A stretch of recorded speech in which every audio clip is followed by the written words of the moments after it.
ظاہر ہے نئی دھمکی بھی آ گئی ہے امریکہ کی جانب سے. پریزیڈنٹ ٹرمپ کہہ رہے ہیں کہ خارق پہ حملہ کریں گے, زمینی فوج اتاریں گے, یورینیم اپنے قبضے میں لیں گے. کیا حالات ہیں, کیا اس کے امکانات موجود ہیں؟ جی بسم اللہ الرحمن الرحیم. دیکھیں دھمکیاں تو اب عام سی بات ہو گئی ہے نا, جس کو آپ لوگ کہتے ہیں روزمرہ کا معمول بن گیا ہے. اور وہ بھی ٹرمپ صاحب کی دھمکیاں جس کے اندر جو ہے وہ کبھی بھی کوئی طاقت نظر نہیں آتی. کبھی بلف کھیل رہے ہوتے ہیں, کبھی وہ سٹک اینڈ کیرٹ کی پالیسی پہ ہوتے ہیں, کبھی وہ جوا جسے کہتے ہیں وہ کھیل رہے ہوتے ہیں. تو ان کی دھمکیوں کے تو یہاں پہ کم از کم عوام کے اندر تو اس کے کوئی اثرات نہیں ہے. جو حکام ہیں وہ ظاہر ہے جس سطح پہ ان کے رابطے ہیں اور جو ڈپلومیسی یا سفارتکاری چل رہی ہے وہ زیادہ ان ہوتے ہیں, ان کو ان دھمکیوں سے کوئی زیادہ متاثر نہیں کیا جا سکتا. لیکن ظاہر ہے فوجی جو اقدامات ہیں وہ تو میرا شعبہ نہیں ہے, لیکن جو جتنے ایکسپرٹ ہیں عسکری ماہرین وہ بوٹس آن گراؤنڈ کے عنوان سے بہت سارے خدشات کا اظہار کر رہے ہیں کہ امریکہ کے لیے اتنا آسان نہیں ہوگا کہ صرف ٹرمپ یہ فیصلہ کر لیں اور ساری چیزیں جو ہیں وہ کن فیکون ہو جائے گا. آپ دیکھیں افغانستان کے اندر انہوں نے 1 لاکھ فورسز بھیجی, شکست کھائی. عراق کے اندر 2.5 سے 3 لاکھ بھیجی, اس کا کیا نتیجہ نکلا.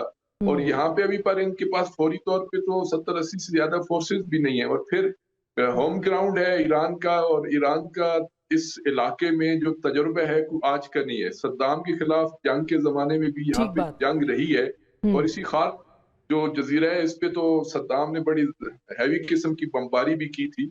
تو ظاہر ہے ان کا چونکہ ایک مین پوائنٹ ہے اور آبنائے ہرمز کے عنوان سے ان کو جسے آپ کہتے ہیں کہ اس وقت پوری کنسنٹریشن ہی یہاں پہ ہے. تو اس کے لیے جو انہوں نے میجرز کیے ہوں گے وہ یقیناً بقول ایرانیوں کے ہم ایسے سرپرائز دیں گے کہ دنیا حیران رہے گی. اچھا دوران صاحب, آپ کو بھی لگتا ہے کہ بوٹس آن دا گراؤنڈ جو بات ہو رہی ہے یہ درست ہو سکتی ہے اور خارگ جزیرے کے اوپر جو ہے وہ قبضہ ہو سکتا ہے؟ اور دوسرا, پریزیڈنٹ ٹرمپ کیا اسٹریٹجی استعمال کر رہے ہیں کہ ایک طرف وہ مذاکرات کی بات کر رہے ہیں, دوسری طرف وہ قبضے کی بات کر رہے ہیں؟ جی شکریہ آسمہ. جہاں تک بوٹس آن گراؤنڈ ہے وہ ناممکنات میں سے نہیں ہے, لیکن میرا ذاتی خیال یہ ہے کہ وہ ایسا کر نہیں پائیں گے جیسے ابھی ڈاکٹر نقوی صاحب نے فرمایا. یہ بہت مشکل ہوگا, اور امریکہ کے اندر جو ہے اس وقت کوئی ایپیٹائٹ نہیں. ایران کے خلاف جو ہے وہ ہو سکتے ہیں, لیکن وہ اپنی ڈیڈ باڈیز جو ہے ریسیو کرنے کے موڈ میں نہیں ہیں. کوئی افغانستان میں بھی تلخ تجربہ رہا ہے, اور ابھی ان کے کئی ہزار ایسے سولجرز ہیں جن کو سائیکولوجیکل پرابلمز ہیں افغانستان کے اندر رہتے. یہاں پہ اس میں ایک چیز جو واضح ہوئی ہے وہ ایران کے کانٹیکس میں, اور اس میں سب سے بڑھ کر یہ ہے جو ایران کو جغرافیکل ایڈوانٹیج ہے وہ امریکہ کو نہیں. اور اس لیے آپ یہ دیکھ سکتے ہیں کہ امریکہ اس ریٹرک میں تو انوالو ہے کہ جی ہم یہ کر دیں گے وہ کر دیں گے, کیرٹ اینڈ سٹک پالیسی کی طرف وہ جانے کی کوشش کرتے ہیں, لیکن اس کا نتیجہ نہیں نکلے گا. ان کے جو شروع کی کیلکولیشنز تھی کہ چند دنوں میں ہر چیز لپیٹ دیں گے, وہ رجیم چینج ہو جائے گی, یہ ہو جائے گا وہ ہو جائے گا, لیکن وہ چیزیں ہوئی نہیں, وہ ثابت نہیں ہوئی. کیونکہ ایران کا آپ نے دیکھا لیڈرشپ کی چینج کی شہادت کے بعد بھی انہوں نے کوئکلی اس کو ریپلیس کر دیا. اس کا مطلب یہ ہے کہ انسٹیٹیوشن لیول پر ان کے پاس سسٹم موجود ہے جس میں یہ ہے کہ اگر جو لیئرڈ لیڈرشپ ہے اس کو وہ کیسے لا کے انفلیس کریں گے. میرے خیال میں یہ ان کا ایک گیمبل ہوگا جو وہ کامیاب نہیں کر سکتے. ٹھیک. ارشد صاحب, آپ کو کیا لگتا ہے یہ گیمبل کھیلنے کے لیے امریکہ تیار ہے یا وہ صرف ٹیکٹکس استعمال ہو رہے ہیں؟ اور پھر دفاعی پوزیشن اس وقت ایران کی آپ کی نظر میں کیا ہے؟ بسم اللہ الرحمن الرحیم. السلام, شکریہ میری اوپینین لینے کے لیے. دیکھیں جو اس وقت جنگ پہنچ چکی ہے میرے خیال میں وہ جنگ دباؤ, برداشت اور وقار کی. دباؤ امریکہ ڈال رہا ہے, اسرائیل اس کی پشت پناہی کر رہا ہے یا ویزاوی, اور جو برداشت ہے وہ ایران اور ایران کے عوام اور ایران کی لیڈرشپ کی ہے. اور وقار, میں وقار اس لیے کہتا ہوں کہ ان کے ایک بہت بڑے مفکر ہیں شمالی صاحب, انہوں نے ایک آرٹیکل لکھا جس پہ انہوں نے لکھا کہ فکری, جذباتی اور شعوری طور پر ایرانی قوم تیار ہے, تیار رہے گی, اور پھر وہ اس کو ہسٹوریکل پرسپیکٹیو میں بھی لے کے جاتے ہیں. تو میرے خیال میں یہ جو جنگ لڑی جا رہی ہے یہ حوصلے کے میدانوں میں بھی لڑی جا رہی ہے, اور اس کا آؤٹ کم میرا خیال ہے کسی کو بتانے کی ضرورت نہیں. اب آپ کی جو بڑا بنیادی سوال اور جو بہت اہم سوال ہے جو کہ $1 ملین کویسچن ہے from 2 angles. One angle is کہ ٹرمپ صاحب اور ان کی کابینہ پوسچرنگ یہ کر رہی ہے کہ ہم نیگوسیشنز کر رہے ہیں اور انہوں نے ہی کہا.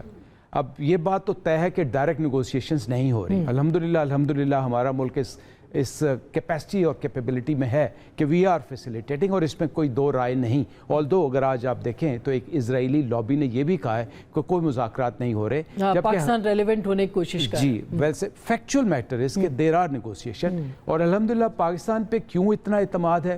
دیکھیں ایران یہ چاہتا ہے خاص طور پہ کہ وہ اس کے ساتھ مذاکرات کرے جو کہ اس میں واضح فریق نہ ہو, اور میرے خیال میں پاکستان کی پالیسی بہت بہتر رہی, اس لیے Pakistan is acceptable. Then Turkey is limited acceptable because وہ نیٹو کے لحاظ سے تھوڑی سی بائسس ہو سکتی ہے. تیسرا ایجپٹ کا رول بھی ہے. ایجپٹ کی میرے اسیسمنٹ میں 2 پوائنٹس ہیں. ایک, اگر باب المند بند ہوتا ہے, اگر ہوتی بند کرتے ہیں تو سوئز کینال کی ساری جو ٹریفک ہے which is going towards Europe from China and other cities وہ بند ہونے کا خطرہ ہے. تو میرا ایک تجزیہ یہ ہے کہ الحمدللہ آج جو مذاکرات یہاں ہو رہے ہیں اس میں پیش رفت ہوگی, اور اس کا اگلا جو پوائنٹ ہوگا یا اگلا جو اسٹیج ہوگی, مرحلہ ہوگا, وہ مرحلہ ایجپٹ میں ہو سکتا ہے. اور اس کی وجہ خدا نہ خواستہ کو ہمارا فیلئر نہیں, میں یہ پہلے سے لوگوں کو بتانا چاہتا ہوں, صرف یہ ہے کہ چونکہ اس میں اب اسرائیل اور امریکہ آ جائیں گے تو اسرائیل کے ساتھ ہمارا ڈائریکٹ نہیں ہے. سو پاسبلٹی یہ ہے کہ یہ بنیاد یہاں بن رہی ہے, اور آگے اس کے اگلے مرحلوں میں انشاءاللہ. اچھا, دوسری بات, ایک اور بات یاد رکھیے گا کہ یہ مذاکرات کبھی شارٹ ٹرم سے نہیں کنکلوڈ ہوتے. It will take time. اور وہ جو لانگ ٹرم نیگوسیشنز ہوں گی, جو کہ ہوں گی, بیکاز جب آپ نیگوسیشن ٹیبل پہ آتے ہیں آپ بہت زیادہ پوائنٹس, آپ 15 پوائنٹ وہ لے کے آتے ہیں, 5 پوائنٹ لے کے آتے ہیں, اور not acceptable kind of street. اب آخری بات جو آپ نے فرمائی کہ بوٹس آن گراؤنڈ, دیکھیں اگر آپ اس کو فوجی لحاظ سے دیکھیں, جغرافیائی لحاظ سے دیکھیں, سیاسی لحاظ سے دیکھیں, تو یہ منطقی بات نہیں ہے. اس کو ہم نے منطقی لحاظ سے دیکھنا ہے. سیاسی لحاظ سے اس لیے مڈ ٹرم الیکشنز آ رہے ہیں. اگر کانفرنس جس کے چانسز بہت زیادہ ہیں flow from Iran to US سے, اور تو ٹرمپ کی تو شکست ناگزیر ہو جائے گی. جغرافیائی لحاظ سے دیکھتے ہیں تو 3 مرحلے بنتے ہیں جہاں سے وہ آ سکتے ہیں, نارتھ, ایسٹ اور ویسٹ. اگر آپ ان کو ویسٹ سے لے کے جاتے ہیں تو بندر عباس اور بندر امام خمینی کی 2 پورٹس بنتی ہیں, لیکن اس کا جو ڈسٹنس ہے وہ اراؤنڈ 350 سے 550 کلومیٹر جاتا ہے.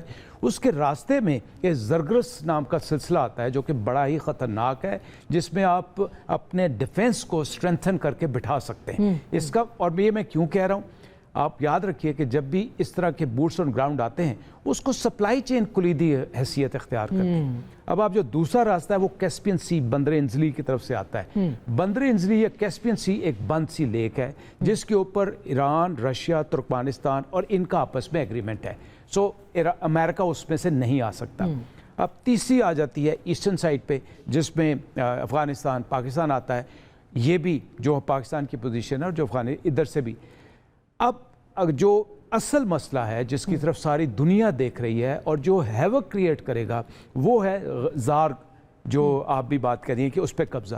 دیکھیں پیرا ٹروپرز آ سکتے ہیں, ایئر پاور سے آپ اس کو تباہ کر سکتے ہیں, لیکن طویل المیعاد مدت میں آپ اس کو آکوپائی نہیں کر سکتے بیکاز یہ دلدلی علاقہ ہے, یہ گرم ترین علاقہ ہے, اس میں 50 ڈگری سے زیادہ ٹیمپریچر جاتے ہیں. پھر رپورٹڈلی یہی وہ جگہ ہے جہاں پہ ایران نے, چونکہ 80% تیل اور گیس نکلتا ہے, ایران نے بہت زیادہ اپنے ایسٹس یہاں انڈر گراؤنڈ اور اوور دا گراؤنڈ بھی رکھے ہوئے ہیں. تو اس لیے منطقی لحاظ سے ان کے لیے یہ بہت مشکل ہو جائے. Very important.